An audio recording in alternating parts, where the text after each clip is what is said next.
या इलाही बख्श दे सईद को रोज़े हश्र तो। कुछ हेल्प डेस्क के सवाल है, मैं इनके दो तीन एक वीडियो के अंदर जवाब दे देता हूँ। शॉर्ट हैं, लोगों ने बार बार रिपीट किए हैं। रहमत रसूल अंसारी करके नाम है, 12 बंके से। मुफस्सिरीन, मुहद्दिसीन और मुअर्रिखीन में क्या फ़र्क होता है? ये तीनों जो कैटेगरीज़ हैं ये अलग अलग फील्ड की कैटेगरीज़ हैं। मुफस्सिरीन तो वो होते हैं जो कुरान की तफसीर पर काम करते हैं, यानी कुरान की तफसीर का इल्म रखने वाले। मुफस्सिरीन मुफस्सिर की जमा है। इसी तरह मुहद्दिसीन हदीसों का इल्म रखने वाले कैटेगरी, यानी हदीस की किस्म पर काम करने वाले, हदीसों पर मुहद्दिस की जमा है मुहद्दिसीन। मुअर्रिखीन तारीख़ पर काम करने वाले, इस्लाम की तारीख़ लिखने वाले, उनके वाक़यात को नकल करने वाले, इनको कहा जाता है। अच्छा, ये आलिया शेख हैं अहमद नगर से। इनका सवाल ये है कि जॉइंट फैमिली में रहते हैं तो देवर जेठ से कैसे पर्दा करना चाहिए, क्योंकि खाना खाने के लिए बैठते हैं तो देवर जेठ का सामना पड़ता है। तो ऐसे में तो खाना खाने देवर जेठ के सामने ना बैठें। ज़ाहिर सी बात है कि जॉइंट फैमिली का मतलब ये नहीं होता कि सब मिलके एक साथ खाना खाएं। ये लोगों ने नज़रिया बना लिया।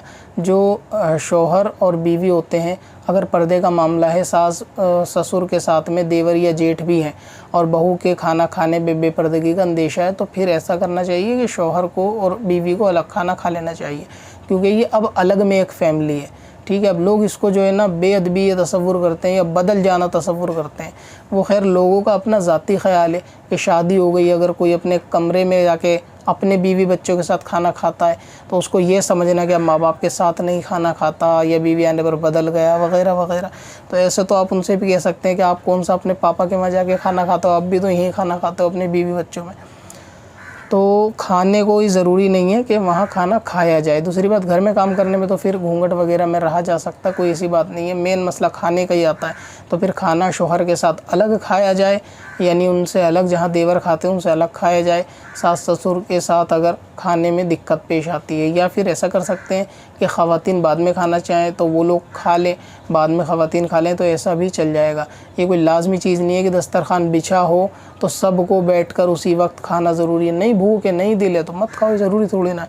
क्योंकि खाने का ताल्लुक़ कोई टाइम के साथ तो नहीं है, खाने का ताल्लुक़ भूख के साथ है कि जब भूख लगेगी बंदा खाएगा।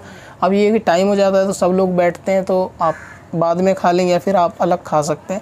तो ये जो हस्बैंड वाइफ होते हैं ये अपने बीवी बच्चों में अलग कमरे में खाना खा सकते हैं, और अगर साथ में खाने में बेपर्दगी का अंदेशा होता है तो। चाहिए है इब्राहिम अली स्पेन से। इनका सवाल ये है कि ज़मीन पर जो मुस्तमल पानी, चाहे इस्तेमाल शुदा पानी जो गिरा हुआ होता है, उसके ऊपर पैर वगैरह रखते हैं, सूख जाने पर ये पैर पर गिरता है तो वॉशरूम के अंदर पानी फैला हुआ होता है तो इससे नमाज में वसवसा पैदा होता है वज़ू में। शायद ये पूछना चाहते हैं कि जो इस्तेमाल होकर हाथों से गिरने वाला पानी ज़मीन पर पड़ा रहता है, फिर वो सूख तो जाता है लेकिन पानी फिर भी पड़ा रहता है वॉशरूम में, तो बंदा उस पर पैर रखता है, तो उस पर पैर रखने से या इस तरीके का पानी आपके हाथ पैर पे गिरने पर, इससे ना तो वज़ू टूटता ना ही आदमी नापाक होता। अगर ये कि दिल में इत्मीनान नहीं होता तो फिर आप पैर को धो सकते हैं, पूरा वज़ू करने की ज़रूरत नहीं। और अगर पैर धो लिया तो फिर उस सूरत में नमाज भी दुरुस्त होगी। वसवसा कोई फिर मायने नहीं रखता, आप इसको निकाल दें, आप इत्मीनान रखें कि नमाज जो है वो हो जाएगी। इससे आदमी नापाक या बेवज़ू या बेगुसला नहीं होगा। कब से अपनी खताओं का शुमारा जाएगा।